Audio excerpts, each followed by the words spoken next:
रायगढ़ जिला साहू संघ द्वारा में खरसिया विधानसभा क्षेत्र के एसीसीएल कॉलोनी नावापारा में साहू समाज के इष्ट देवी संत शिरोमणि भक्त माता कर्मा देवी के 1009वीं जयंती के भव्य आयोजन साहू समाज इकाई द्वारा में किया गया है, जहां मुख्य अतिथि साहू समाज के खरसिया विधानसभा क्षेत्र के पूर्व विधायक भाजपा प्रत्याशी जिला महामंत्री रायगढ़ महेश साहू व उप क्षेत्रीय प्रबंधक छाल माननीय अजय चौबे जी व साहू समाज के अगुवाई में भक्त माता कर्मा जयंती के सर्व विधि विधान पूर्वक में माता कर्मा जयंती मनाएगी सावे, जहां माता कर्मा के जयंती अवसर में छाया चित्र में पूजा आराध्य कर उक्त कार्यक्रम के श्री गणेश मुख्य अतिथिगण के द्वारा में किया गया सावे, जहां हजारों की तादाद में साहू समाज के गणमान्य महिला पुरुष जनप्रतिनिधि शामिल हुए हैं, जहां आयोजन में अन्य सांस्कृतिक कार्यक्रम लापिरो करके माता कर्मा की जयंती साहू समाज के द्वारा यादगार पहलू में विरोध कर भक्त माता कर्मा जयंती मनाई हमें।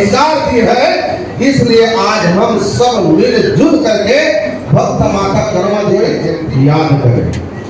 माँ कर्मा जितना की है उतना तो हम लोग नहीं कर सकते। बाबा सत्यनारायण जी जो कर रहे हैं वो हम नहीं कर सकते। अनेक महिमा वाले हमारे बाबा जी जो कर रहे हैं वो हम नहीं कर सकते, लेकिन प्रयास हमारा ऐसा होना चाहिए कुछ ना कुछ हम बेहतर कर सके, जो हमारे बच्चे को भी हमारे परिवार को भी फक्र से सिर को ऊंचा करते बने, सालों शौकत से सीना को चौड़ा करते बने कि मेरे परिजन मेरे परिवार ने इस काम को किया है। जो काम हम अपने अंदर काबिलियत नहीं ला सकते, और अगर हमारे अगल बगल परिवार के कोई भी व्यक्ति उस लायक अगर निकलता है उसको हम सपोर्ट करें और उसको हम आगे निकालें। एक छोटा सा बात बताना चाहूंगा, आप सबके आशीर्वाद से मैं भी खरसिया विधानसभा का चुनाव लड़ा था, ठीक है। कोई कारण से मैं चुनाव हार गया, लेकिन आप लोग को कभी दिखता है मेरे चेहरे पर जरा से भी कोई शिकन कि मैं रो रहा हूं या मैं पछता रहा हूं या मैं दुखी हूं? ऐसा किसी को एहसास? हर वो बोझ जीवन में हार और जीत अपने जीवन का एक हिस्सा है। चुनाव कौन नहीं हारा है? अटल बिहारी वाजपेयी चुनाव हारा है, इंदिरा गांधी चुनाव हारा है, रमन सिंह चुनाव हारा है, अजीत सिंह जो चुनाव हारे हैं वो तो हारे हैं।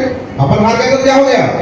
लेकिन हार करके सिर को पकड़ के बैठने की जरूरत नहीं है। फिर उसी ऊर्जा के साथ उसी तन्मयता के साथ मैं केवल चुनाव की बात नहीं कर रहा हूँ, हर कोई स्थिति और परिस्थिति की बात कर रहा हूँ कि उदास होकर के बैठने की जरूरत है। नई तन्मयता के साथ नई ऊर्जा के साथ हमें आगे बढ़ते चले चलना है। कभी हताश होने की जरूरत नहीं है। जब वो अवसर आएगा नया इतिहास रचेंगे, दुखी होने की जरूरत नहीं है। तो आज के इस अवसर पर मैं पुनः इसी बात के लिए मैं आपको अभिनंदन करता हूँ। छाल परिक्षेत्र वालों ने आपने जिस श्रद्धा भक्ति और भावना के साथ बड़े ही संजीदगी और दिलेरी के साथ आपने यह कार्यक्रम का आयोजन किया है। हम मंच में बैठे सभी आदरणीय व्यक्तियों से आप सबको हृदय के गहराई से बहुत बहुत अभिनंदन करते हैं, स्वागत करते हैं, बधाई देते हैं। माँ कर्मा से हम इस बात के लिए प्रार्थना करते हैं जिस भाव के साथ आज यह जयंती समारोह आप कर रहे हैं, आने वाले समय में आपको और ऊर्जा दें और साहस दें और मन की इच्छा पूरी हो, और इसी तरह से समाज सुधार में समाज के उन्नति और बेहतरी के लिए आप इसी तरह से निरंतर आप कार्य करते रहें। ईश्वर आपके ऊपर अद्भुत कृपा दृष्टि और सहयोग बनाए रखेंगे। आप सबको इस अवसर पर मैं पुनः बहुत बहुत बधाई शुभकामना प्रकट करता हूँ। बोलिए भारत माता की, भक्त माता कर्मा की।